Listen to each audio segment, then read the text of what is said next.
How's it going, guys? Welcome back to TheBlueShifting and welcome back to the house in Fata Morgana, where we are going through the final door. Okay, so last time I got a bad end, unfortunately. I was hoping that the truth would be there, but like now that I thought, like well, afterwards it really was kind of clear, like obviously he's betrayed people close to him before, aka Morgana. So despite the fact that he obviously has some reservations, I shouldn't be leaning on that. And we also kind of, sadly, also got a good taste of just how terrible the other two are, because they are terrible. Morgana might have a point. But, anyway, we're going to tread carefully this time, and see if we can actually manage to survive to help Morgana. We don't have much time, but it's in our best interest to tread carefully. There's too much we don't know yet. It would not be wise to make a rash decision. With him as tense and suspicious as he is right now, it won't be easy to get the key or persuade him to tell us how it ended up here. Furthermore, my experiences with the three shades tells me that if I'm not careful, I could be putting myself in unimaginable danger. A brief flash of what might have happened had I spoken too soon crosses my mind, sending a chill down my spine. Yeah, that's what it was, right? It was just like a false memory. It was us contemplating what might happen. If I want to get Mell on my side, I'm going to need something more, something decisive. Something that'll convince him he needs to come clean and set Morgana free.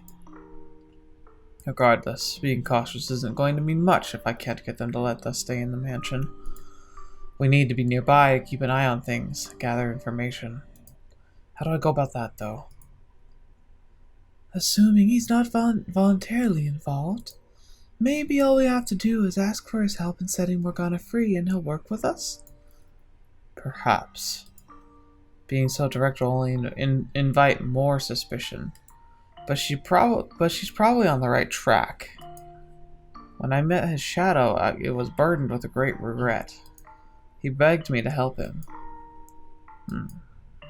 My remark about the saint's blood was based on stories I once heard about a person whose blood was said to have had healing properties. Stories? Maybe they haven't made it out this far, I don't know. But they tell of a girl born in a distant village, a saint and a daughter of God. I thought perhaps the nun might be the saint spoken of in the stories, and I was hoping for the opportunity to see a miracle performed with my own eyes. I have to say, you looked more angry than excited. I didn't hide it very well, I guess. Maybe it appeared that way to you, but I've never had a very friendly face. If you say so. As long as you're telling the truth. Bold words from one who's so obviously telling the truth himself. I myself have to wonder, why did my remarks seem to bother you so much? What? Is there something more to this saint's blood than you're telling me? No. Something that would make you want to get me alone and interrogate me. There's nothing. I just, didn't want you to scare anyone with the talk of blood, since there's not actually any in it. And I didn't know about the stories, so...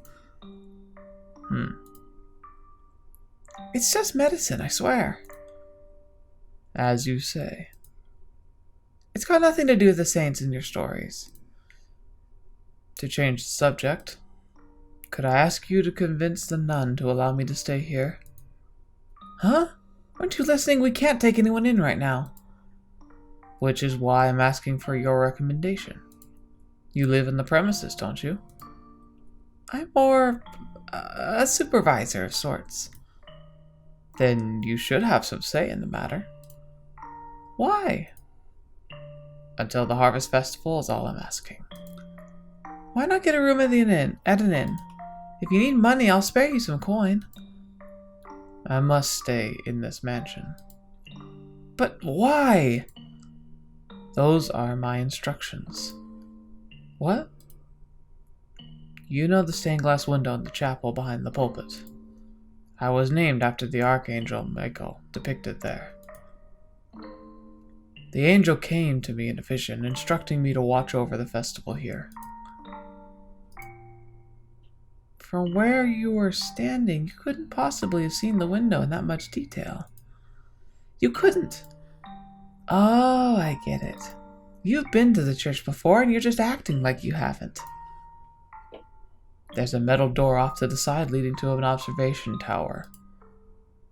Yeah, you can see the tower from outside. Inside is a long spiral staircase. Not made of stone, but wood.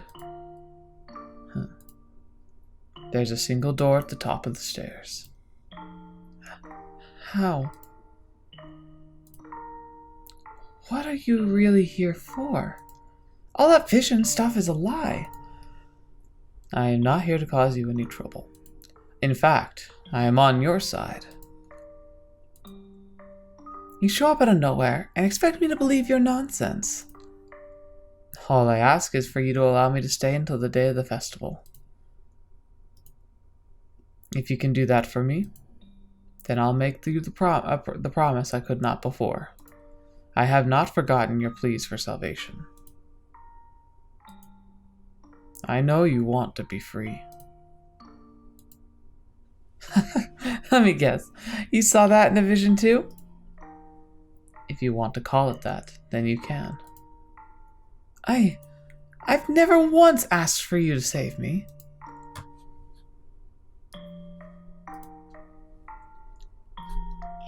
Yeah, but you're mad. But fine. I've got nothing to hide anyway. If I say you're your friend, the Saintess should be willing to accommodate you. Wait, I already told her you were my friend, didn't I? I'll try to persuade her. I don't know what your deal is, but try not to cause any trouble, okay? For my own sake. Well, for your own sake, I won't. Only until the festival. You're not getting another day out of me or her. And this isn't your home, so don't act like it is. Of course. Thank you. You know, I never did get your name.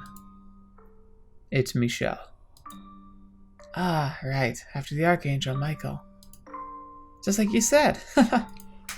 I never really cared much for Michael, to be honest. He weighs out your soul in one hand in his perfectly balanced scales, then delivers its punishment with a sword in his other. He's not an angel of salvation.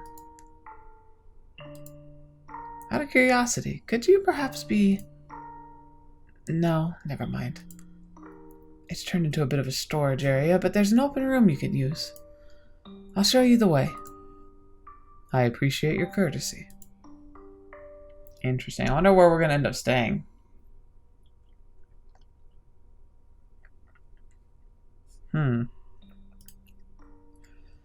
Well, this is just lovely. There are cracks in the ceiling and the walls peeling off. There is a bed at least, but it's coated in dust. This was a storeroom when I lived here, as I recall. Sorry about the condition. I didn't choose a bad room for you on purpose, I promise. If you want to sleep somewhere more comfortable, you're not going to find that here. Not a problem. I'm grateful to have a room at all. If you say so. Well, I have work to do, so I should be on my way. I'll talk to the Saintess as promised. I imagine she'll make supper for you at some point. But do keep your crazy talk to yourself around her. I'll make note of it. Thank you. See you. We made it work, somehow. Somehow. It's a lot of pressure being under that much suspicion, huh? My heart was pounding the whole time. And that the Archangel Michael came to me in a vision stuff. I never expected you to go there. Why'd you tell him that anyway? Because I didn't think telling him I know the future and I need your help to change it would have gone over very well. It wouldn't have. Besides, those who yearn for redemption have a tendency to latch onto the spiritual. I thought taking advantage of that would work in our benefit. You know, I bet you'd make a pretty good con artist, Michel. I did what I thought was necessary. I know. Besides, you have every intention of keeping your promise, don't you? Whether or not Mell can be saved is up to him. I will lend him my hand, though. Oh, you. It all says you say it all on him, but deep down you know you're on his side. We're complete strangers to this, Mell, but I can't bring myself to think of him that way. We just met today, but it feels like reuniting with an old friend. He's the same old Mell. And you were actually there, a part of his life, which I imagine makes the sentiment all the stronger. You don't feel the same way? I don't think of him as a total stranger, no. However, nothing. I was about to say something incredibly cynical, but I caught myself. What? It's nothing. Don't worry about it. If you say so. I was always the one with nothing to offer, powerless to be of anyone's help. So if anything motivating me, it's not concern for the boy, but a desire to prove that someone like me can do something. It didn't take much arm twisting to get him to give us the room. Who knows, maybe he'll come over to our side easier than either of us expect. Him giving us a room was not simply out of kindness. Keeping me nearby allows him to keep an eye on me. He doesn't trust me, but he also doesn't know enough about me to decide what to do yet. He needs time, and doing this gives him that time. If he decides to keep me around, does not have to his advantage, he will act accordingly. Do you really think he'll do anything to hurt you? Mel's a kind boy, and, well, to be frank, I don't think he has the spine for it. It's hard to say, but even if he doesn't, we still have the other two men to worry about. Nevertheless, his cooperation will undoubtedly be the easiest of the three to gain. We were fortunate to run into him first. What makes you say that? Did you ever have a chance to see the shadows trapped in the mansion? Shadows? I might have. Be around the time the Hayden Rhodes passed away. I wasn't really there anymore. I stopped thinking and stopped trying to make sense of things inhabiting the house. I'd become really another part of the cursed mansion. I was only able to converse with them after I had reclaimed myself. I suppose much like the rules differ between the realms of the living and the dead, so too do they differ for those who have lost their grip on reality. As I was searching for a way to get you out of the tower, I encountered and spoke with the three men's shadows. Of the three, Mell was the least threatening. He bears a great deal of regret. He yearns for someone to save him. I heard him muttering, "This isn't what I wanted." He doesn't want to be involved in this. Someone else is holding the reins. My first guess would be the Lord, but regardless, they are not equals in this endeavor. If he wants out, then maybe he would have agreed to help if we told him we were here to save Morgana. Carelessly revealing our hand at this stage did not seem wise. I would have never gotten to this point if it were so easy to stop. So, I guess our first task is to earn Mel's trust. Morgana's death is in 3 days. We have until then to get all 3 keys. It won't be easy. And, I mean, we weren't even present in this world until today. Exactly. We have no one to watch for us, no one who even knows who we are. But we have knowledge. Quite a bit of it, in fact. We not only know what happens in this era, but you showed me their next lives as well. From that, we can deduce how they might behave and to whom they have ties. You're right, we do. We know things we should have no way of knowing. And we can use that knowledge to take our advantage. There are various interpersonal relations where we can gain our edge, I think. Alright, so we obviously need to work through the Sane test to get at the Beast. And then Jacopo. Jacopo had his childhood friend who was a servant. That's probably who we need to put the pressure on. Especially if she, like in the later life, was on the side of being so jealous of him that she decided she would be willing to murder him because of past transgressions that he'd probably forgotten about. That seems a little harsh to take it to that level. They each have their reasons for locking Morgana up, and if I'm right, they're doing it for other people. If these powerful bonds are driving them, Mel's driving force would be his sister, for instance. Are they mere bonds, or is it fate that ties them together? You're right. We should find and talk to his sister. I think it's both. I think their bonds are forged here because this is their mortal life and existence. But when their bonds were forged and linked, their souls tied together essentially, when the curse fell down upon them of Morgana, it brought their loved ones along. Because they were as much a part of the narrative as the main three culprits. Mell is more likely to act if it's coming from her than us. I agree. If his darling sister tells him to stop, he wouldn't have any reason to continue his involvement. Knowing how the first tale ends makes me slightly uncertain, but for now we can work under the assumption that he does genuinely care for her. What do you want to bet she's somewhere nearby? I mean... She will be. It was her death that sparked the chaos on the day of the Harvest Festival. Oh, right, it was. Hmm? No, you're exactly right. But what I was going to say is that people tend to keep the ones they care the most about close by. Ah. It would appear I have a bad tendency to focus on too much of the facts. That was entirely unnecessary of me. Giselle did not need to be reminded of that. I'm sorry. Huh? What for? For being careless with my words, inconsiderate. No need to apologize for the truth. Besides, you inconsiderate are like oil and water. And today, you're a fire to my oil. We have 3 days to stop this tragedy. Let's get to work. Let's. We probably will have more luck at asking than just searching for her. If we can't find Mell, then none might know. Off we go. Alright, let the journey begin. Operation Rescue Morgana is officially go. Ah. As I step into the chapel, I see an old man waving to the nun as he heads for the door.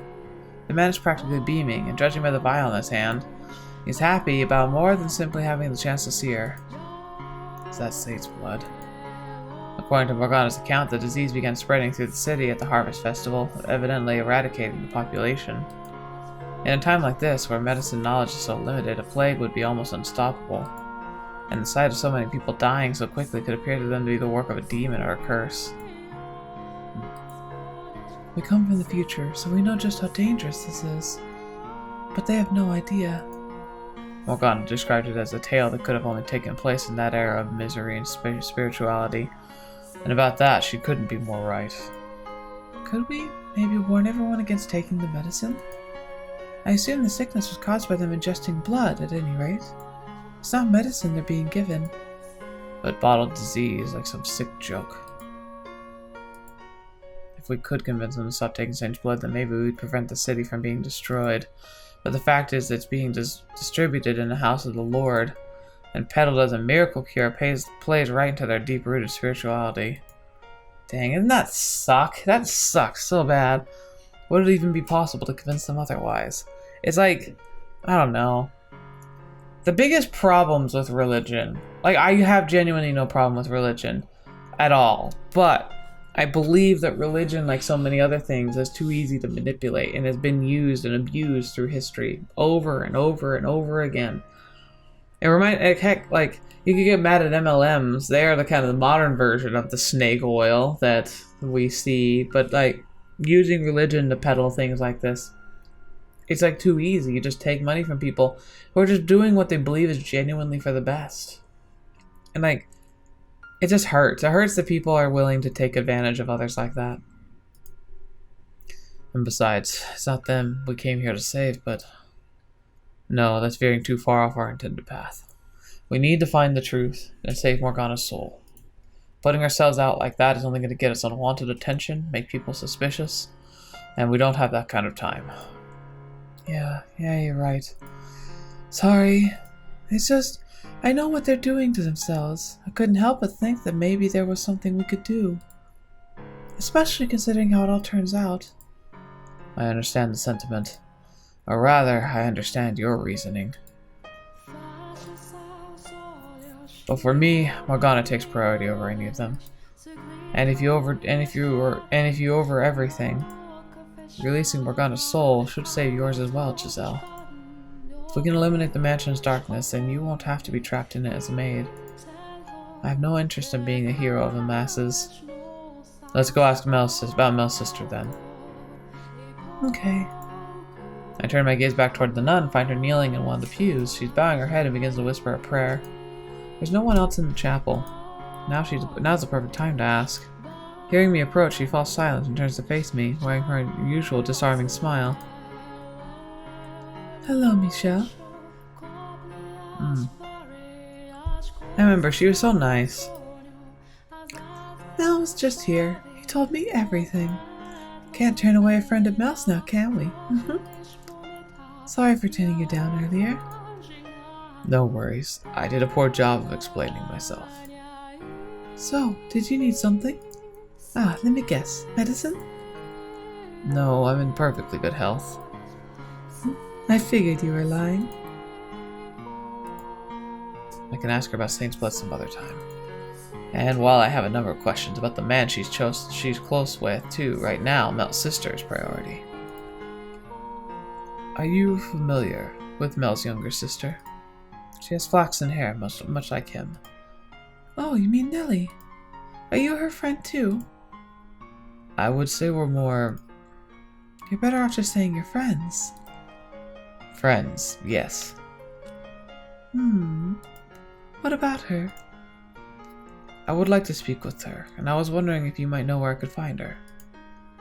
Nellie should be down at the cottage, I believe. The cottage? Yep, that's where I stay too. Oh, okay. I don't sleep in the mansion itself. So you don't live here, but only work here? Right. For one, there are men who live here. The Lord likes to show up on occasion too. We can't have a nun wandering around while he's here. So you and Nellie live together then? Yep, we have for about 6 months or so, ever since he and Mell showed up. I wanted to let her stay with her brother, but since this is technically church property, we have to keep the boys and girls separated. I see. I'm so glad to hear Nellie's got a friend, though. What? She's not from around here, so she doesn't have many acquaintances. And with how chic she can get, she doesn't spend much time outside. Which is a shame, because she's such a sweet little girl. I'm her friend, of course, but I've got responsibilities. I can only be around so often. So I'm sure she'd be delighted to have someone else to talk to. It would be my pleasure. Could you, tell me the way to the cottage, then? Oh, sure. It's not far from here. It's interesting, too. Like, so she loves the beast. But it seemed like in the cutscene that she is dedicated to her vows. But, like, she does love him. So, like, it's interesting. I wonder, like, how far that relationship's gone. You go on down.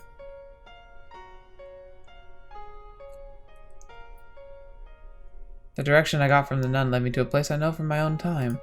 It's the same building where the man who had been ordered to keep me under surveillance stayed. Sunlight seeps relentlessly through the trees, and I find myself having to look down at my feet as I follow the path. It was blindingly bright, painful. How are you holding up, Michel? I'll be alright. The sun's past its peak. In a few hours, it won't be nearly as bad. Don't push yourself, okay? Okay. The trek is a reminder of just how inconvenient my body always was. And having the chance to experience being alive again comes with both good parts and the bad. But now is hardly the time to complain about my sensitivity to the sun.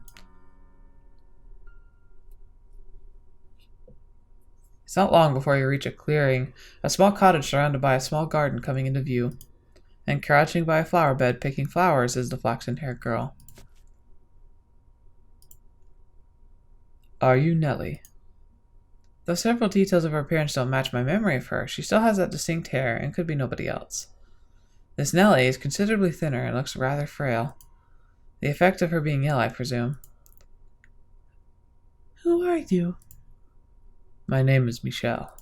I have a few questions to ask you. Can we talk for a bit?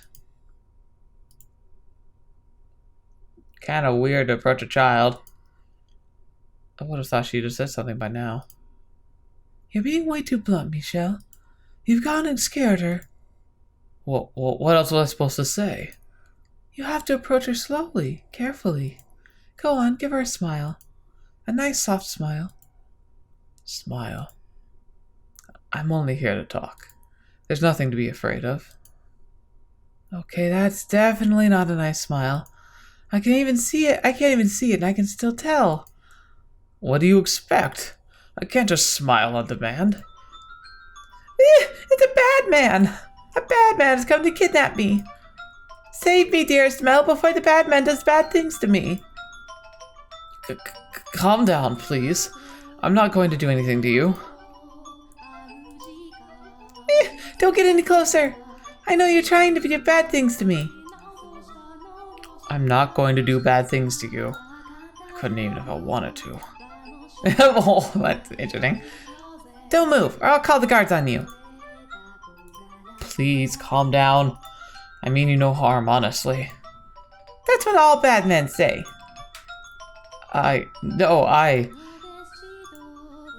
Giselle, don't just watch. This would be a fantastic time for a little advice. Got it. Maybe she'll calm down if you mention Mell?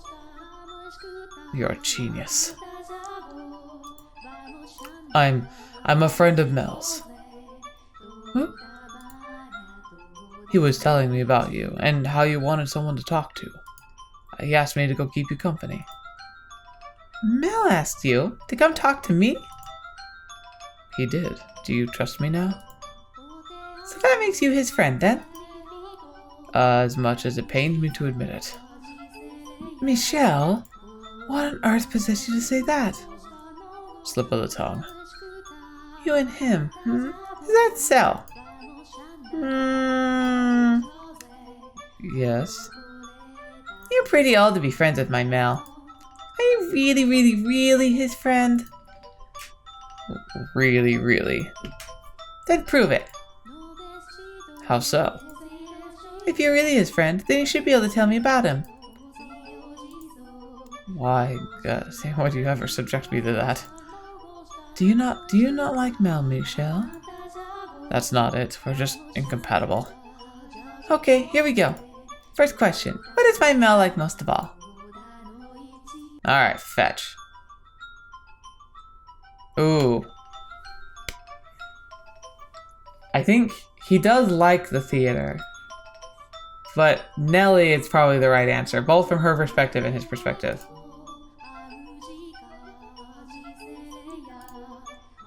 You think so too? You think I'm his favorite thing in the whole wide world? I like to believe that's what he thinks. I think it'd be wonderful if I could say that I would always be his number one. Her excessive love for her brother is still on full force, I see. Second question. What kind of person is my Mell? Alright. He is a spineless chump, but he's ultimately a nice guy. And he's also, he's all three, but he's a nice guy. That's right, he's a very nice guy. He can have his head in the clouds sometimes, but other than that, he's perfect. You know your stuff. To be honest, I was just saying what you wanted to hear. Why would you say that? Why? Me and my big mouth. Okay, final question. Describe what he looks like for me. Well, that's really easy. I'm perfect. He's decently handsome. Isn't he? He's like a modern day Adonis. Adonis? Adonius? I don't know. I don't know who that's supposed to be. That might be a bit of a stretch. Now it could be a prince in a fairy tale. He's got the most perfect face. May I ask you something? You do realize he's still growing, right? And that he can change, and that can change a man in unimaginable ways. He could end up with 2 heads taller, shorter, shoulders twice as broad, and covered in muscles before you realize what's happened. And body hair. Lots of body hair. Facial hair as thick as the woods. Would you still consider Mell your prince if that happened to him? Mell? With a beard and muscles? I won't have it. That's not my Mell at all. You're headed in dangerous water. You're headed into dangerous waters, Mell. My Mell would never ever grow a beard. I'll pray every day to make sure of it. And he won't get all big and muscly either. There's nothing princely about any of that. I wouldn't mind some muscles myself. Out of curiosity, did you ever want to be buff like that, Michel? Well, yes, of course. Every man wants to be strong and well built. I don't think a beefy look would work on you. Well, that's the last of my questions. You're not a complete stranger, it seems. Sure, why not? You can be my Mell's friend. Why, thank you. This is great. I was sure you were a bad man. Why is it that the first impression everyone has of me? It's never that I'm someone decent. Any friend of Mell's must be a good person. No, an amazing person. That's quite a faith you have in him. Why wouldn't I? He's my big brother. That's some circular logic.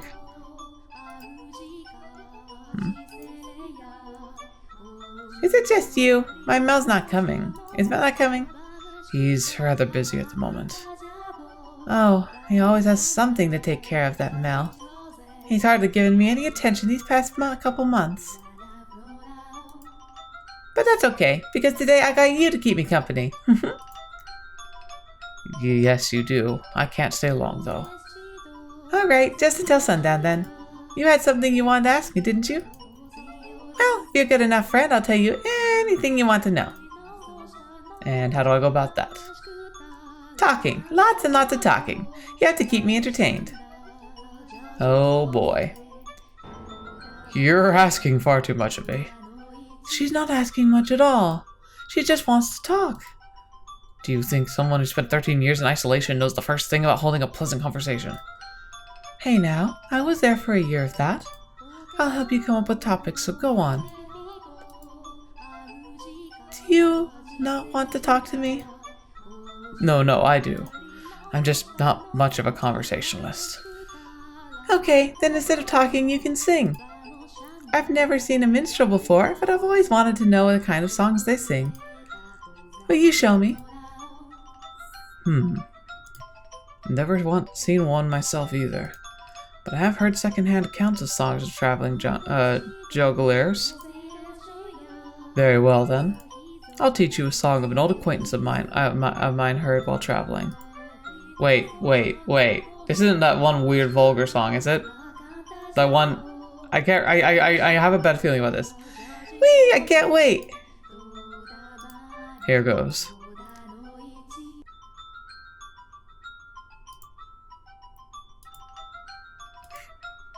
The silence is deafening. I'm shocked. I don't think I've ever heard someone sing so badly. Me neither. I'm flabbergasted. Let's hear you try then. That's enough singing for today. I don't want my ears to fall off. What a vicious little girl. I know. Let's bake something. Bake something? Yep. Come on inside. I made some nice jam earlier today. I want to make it into a pretty little pie. You get to help me with that. I'm not much of a... Come on, get a move on. You either help or you don't get to be my friend. Fetch, man. As you wish. This is not going then well. No, it's not. It's really cute though.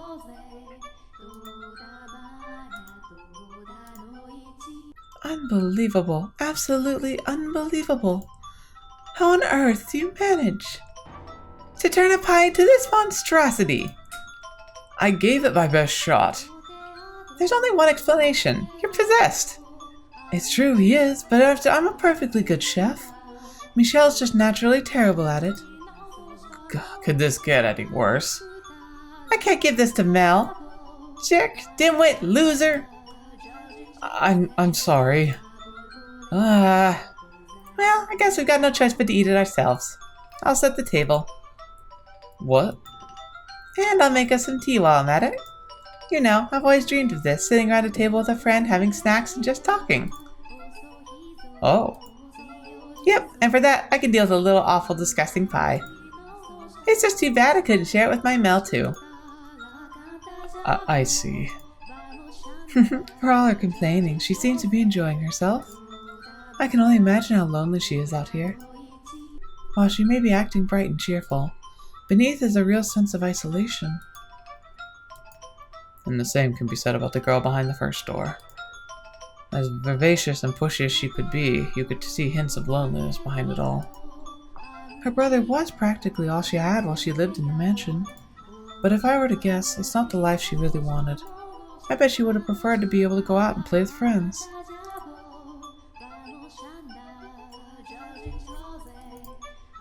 Being born into a noble family takes away a lot of your freedom. Even in such drastically different time periods, she's still the same girl inside.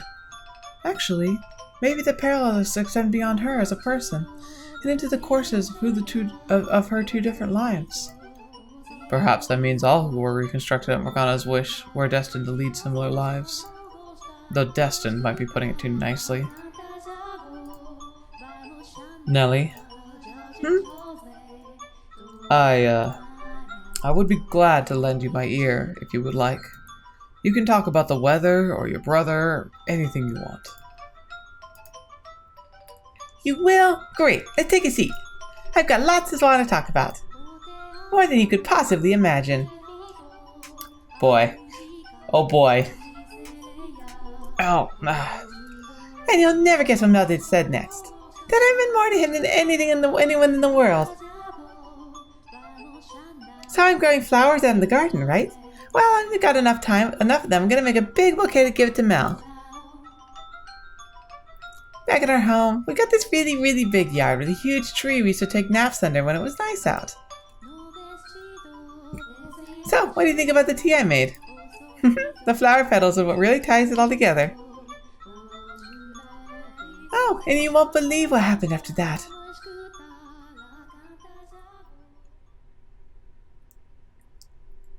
Care for another cup of tea? I'll make as much as you can drink. No, thank you. I'm fine. I feel like all I did was nod and listen. And the bulk of it was about Mell, no less. I haven't talked this much in ages. Time sure flew by, huh? The sun's starting to set. Do you and the nun not speak much? We do, but it's kind of, I don't know. Not really the same with her. It just feels, I guess, like she's too important for me to waste her time with. Being the lady in charge of the church, and pretty much the whole estate. And what about Mell? Does he not visit you very often? No, he does. He comes to see me a lot. Then why? He hasn't been himself lately. My old Mell would have always happily listened to whatever I had to say, but now he seems kind of distracted. It sounds like he's really busy.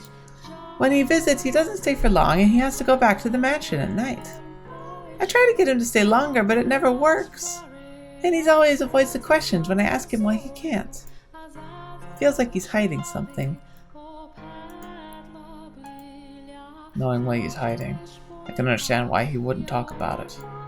He could never tell his precious little sister that he had other men having a girl locked up in a tower, and that he's stealing her blood for her sake. I wish things could have stayed the way they were before. The way they were before. When it was just the two of us living together. I know we're more stable here, and I can get the medicine I need from the church, but I'd rather stay being sick than being so alone. You said you came here around 6 months ago. Yep, it was just the two of us before that. Well, before that, at our old house, we had a bunch of servants. But I never really liked it there either. With that many people around, I just felt more alone. I liked it so much better when it was just me and Mell. Is that really what you want? To be sick and in constant pain? It's better than being alone. Fetch, man. Mell just doesn't get it. He doesn't understand that loneliness is so much worse. Or maybe that's just a guy thing. They don't get what it's like to be ignored. What it feels like to be left in the dark, not knowing anything.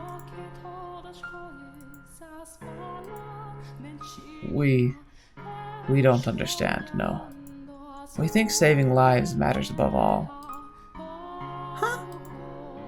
Even if there's a cost to saving that life. We're incapable of gauging how great it is. We're unable to see how egotistical, how self-serving our actions are. Are you talking about yourself? The same could be said of Mell as well, I imagine. Mell's still around, though. He's there, but it's like he's trying to avoid me. All I want for him is to be here, to be with me. That's all I really want. He doesn't even have to be perfect fairy tale prince. Have you ever told him that? What? Have you ever told him that he doesn't have to be the perfect brother? That you'd be happy just having him there? Have you ever put those feelings into words? I'm always telling him I want him around. And then that he doesn't have to be your prince to do so?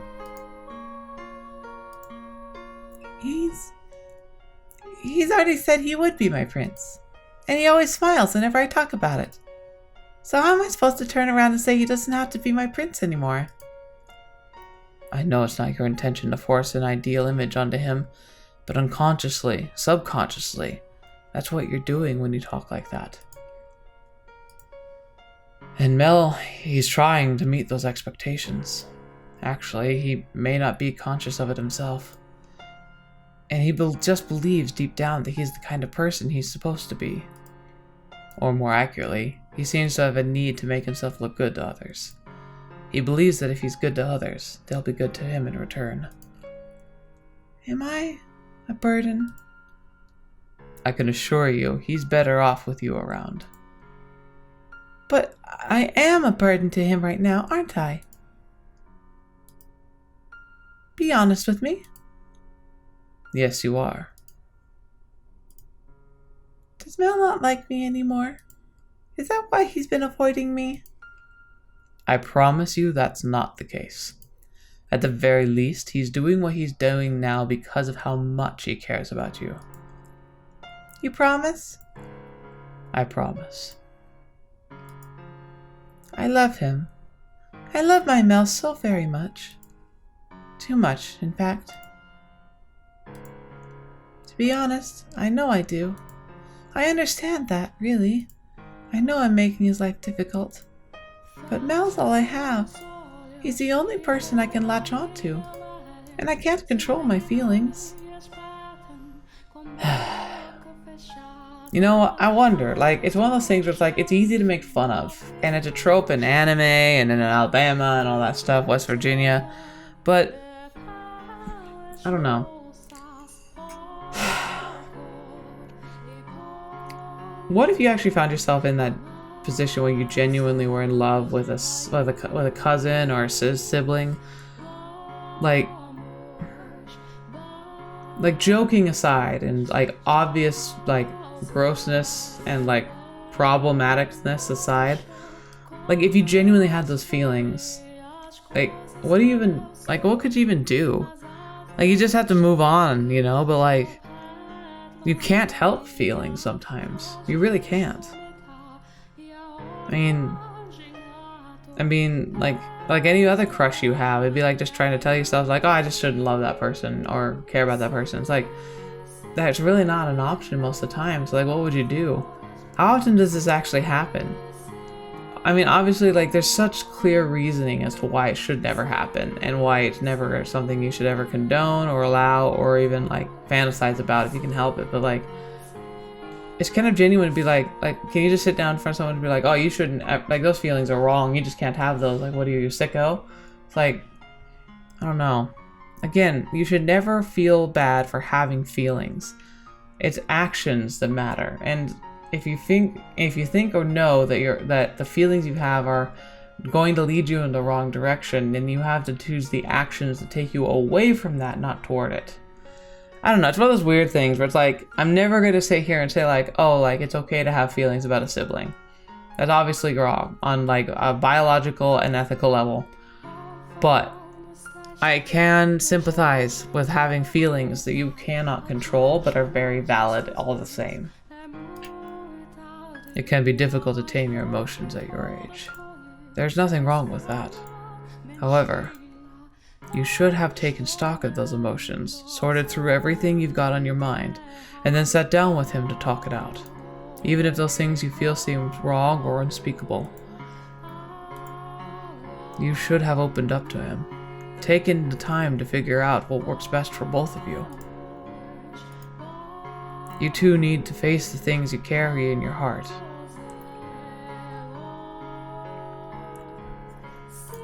The things your brother carried in his. By not doing so, you end up never quite the same page.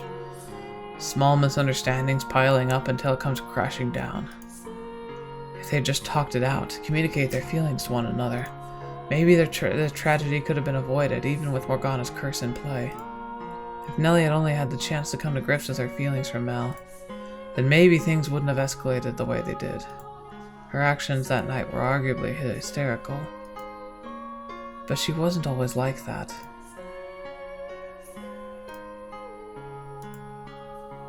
I'm sorry.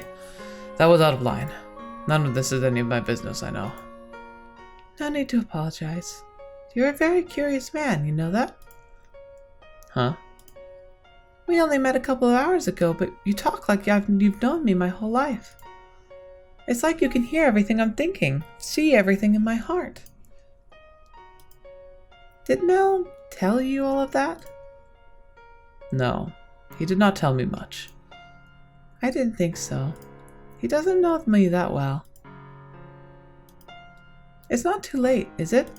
If I talk to him, tell him how I feel, do you think Mell will listen? I know he will. It won't make things worse? It won't make him uncomfortable?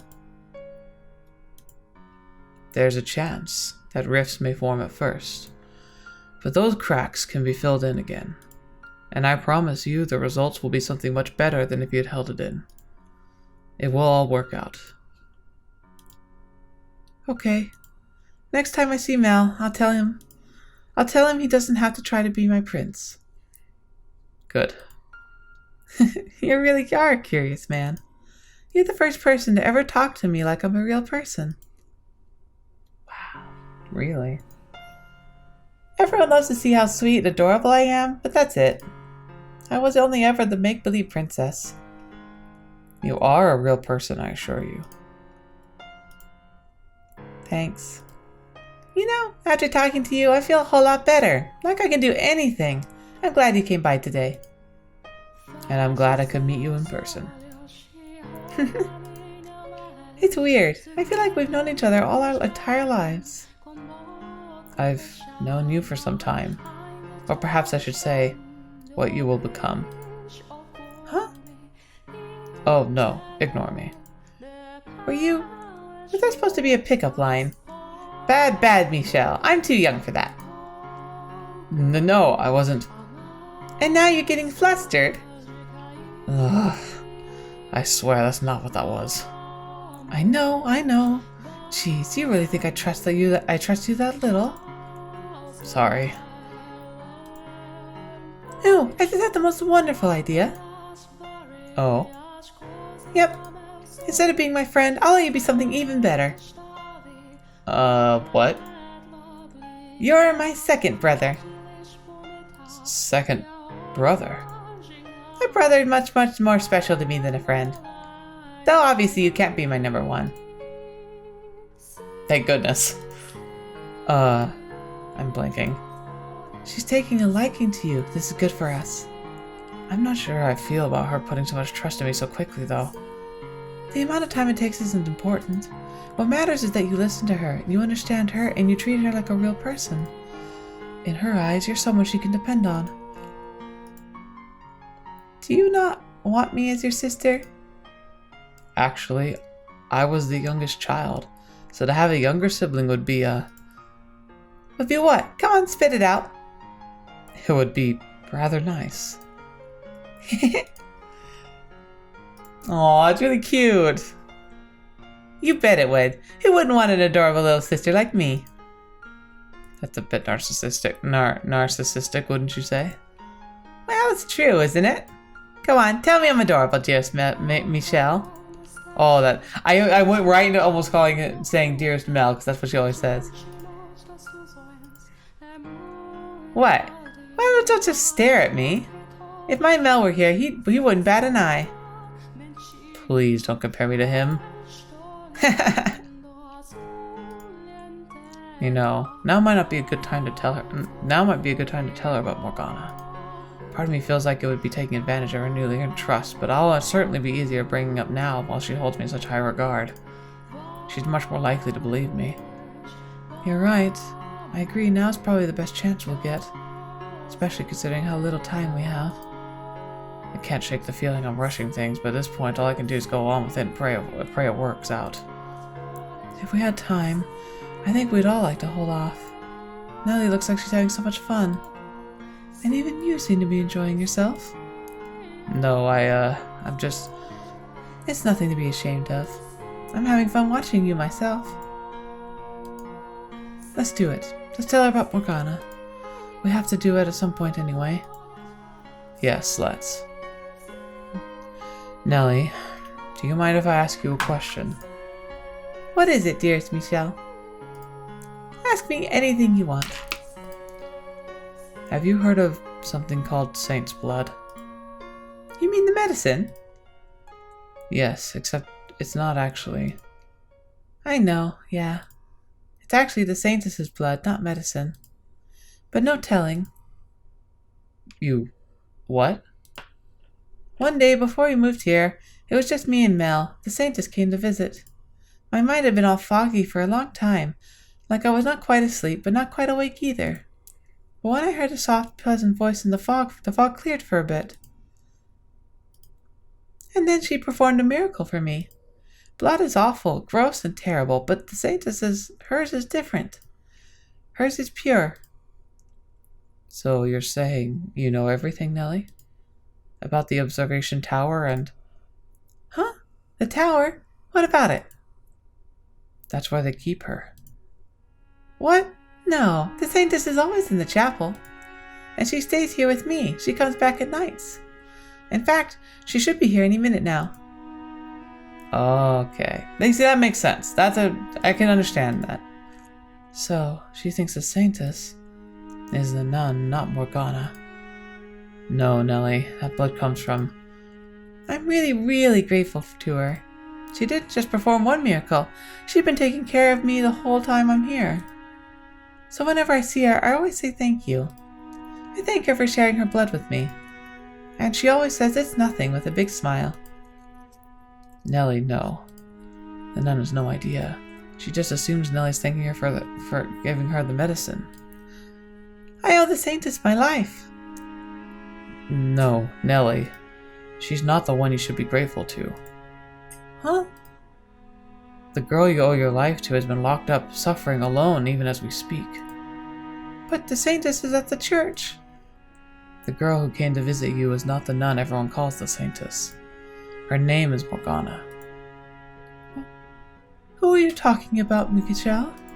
The Saintess is locked up. Stop that. I have no idea what you're talking about. Everything I'm telling you is the truth. Please believe me. While you were lying in bed sick and barely conscious, did you get a good look at the Saintess who gave you her blood?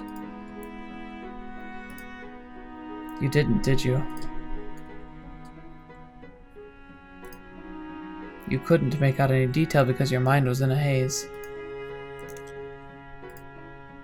And then, when you arrived at this estate, you met a woman who people called the Saintess, giving out a medicine known as Saint's Blood.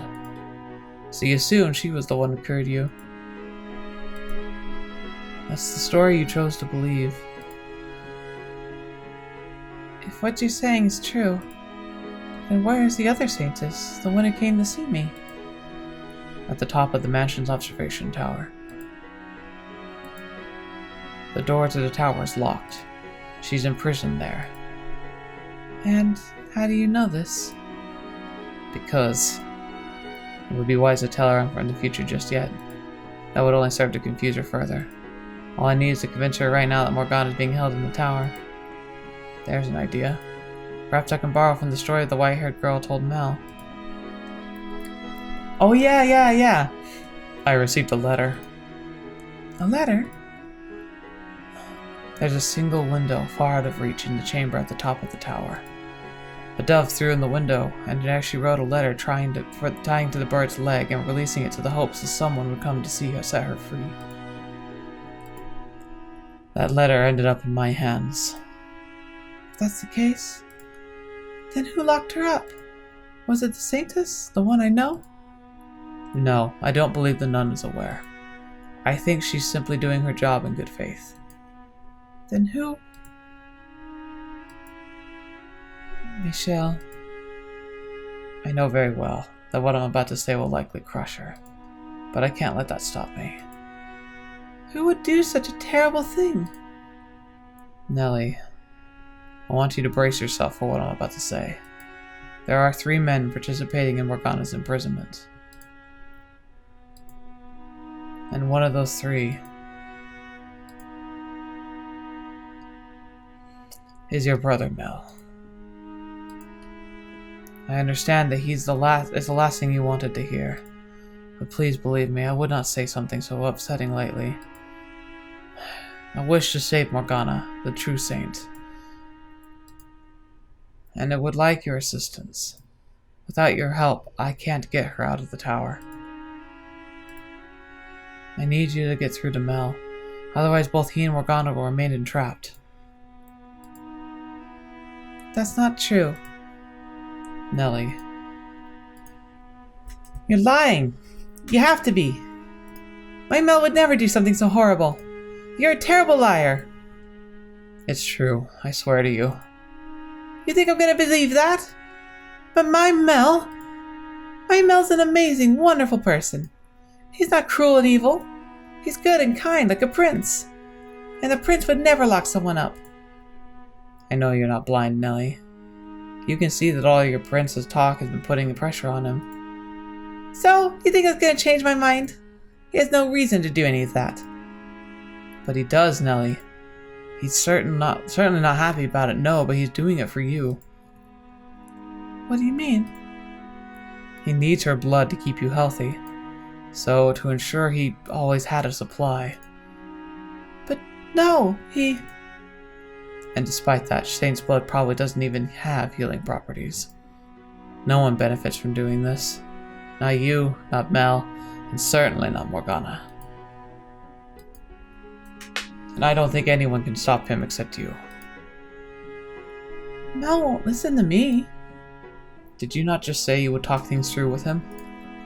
Just shut up, stop talking already. I'm done listening to you. Nellie. I'll never believe you. You're not my brother anymore. You're just a horrible, horrible man. Who do you think you are marching in here to try and make my Mell into the bad guy? And after I made you my second brother. What's wrong with you? I trusted you. I ate nasty pie and had tea with you. But you're just a mean, evil man here to turn me against my Mell. I know you don't want to believe me, but I'm telling you the truth, every word. I beg you to open your eyes and ask him yourself. If you don't believe me, then ask Mell about Morgana. I guarantee you he'll panic. Enough! Enough already! Get out of here! Get out this instant! Nellie. Don't say my name. Just go away. Get out of here. Now. I don't want to ever see you again. I should have chased you off here the moment I saw you. Get out. Now. I pray you can find it in yourself to open your eyes and face the truth. Get out. One last thing before I go, Nellie.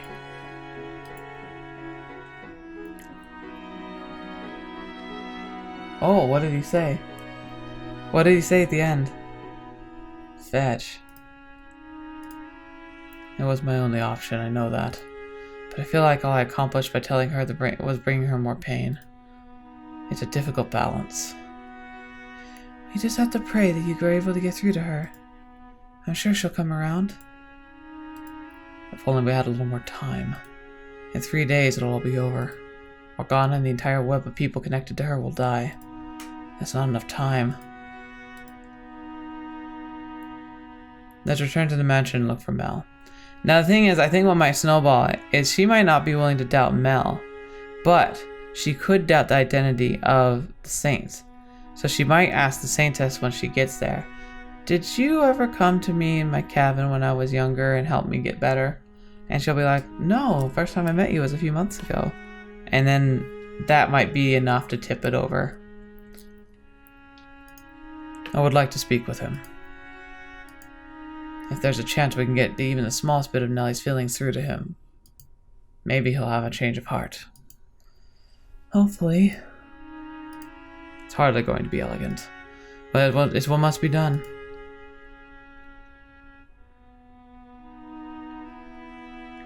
Hey, Mell.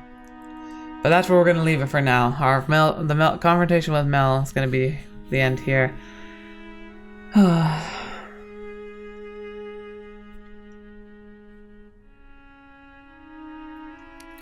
hated that ending a little bit. I hated that she was so like happy and like the second brother thing. Like it actually made me really happy inside, like as the reader. And then to have it all turn around and have to be so ugly. Like I totally get why, and I totally think it was the right thing to do, and I think it's gonna work. But man, it sucks. Sometimes it sucks to have to be the one to tell the truth, right? I just hope it's gonna be okay. I'll have to figure all that out. But for now, we'll have to remember the Nellie, the real Nellie. The one who is aware, almost so healthily aware of herself in this world, in this time. So mature for her age. I like this Nellie. And I like how we've met her, probably, and likely I like her because we've met her before she was pushed to the breaking point. So, we'll have to figure out what happens. But for now, let us get back to the task at hand. But we'll have to do this conversation next week. Thank you guys so much for being here. Thank you so much for joining me. Announcement, it's going to be officially on the Discord, of course, but I'm going to be doing a live stream rap party for Science Gate 0 on Wednesday night, probably around 10 o'clock, 10:30 Eastern Standard Time. The announcement will go out on the Discord channel, but just giving you a heads up if you're interested in that. So join me Wednesday night, we'll do the rap party for that, and we'll officially kick off the next one, the next visual novel, the week after. But for now, thank you for joining me. I'd like to hear your thoughts on this one and what you thought of Nellie and Mell in this world line, and we're going to see how this works out. But until next video, watching me, I hope to see me next. I'll see you there.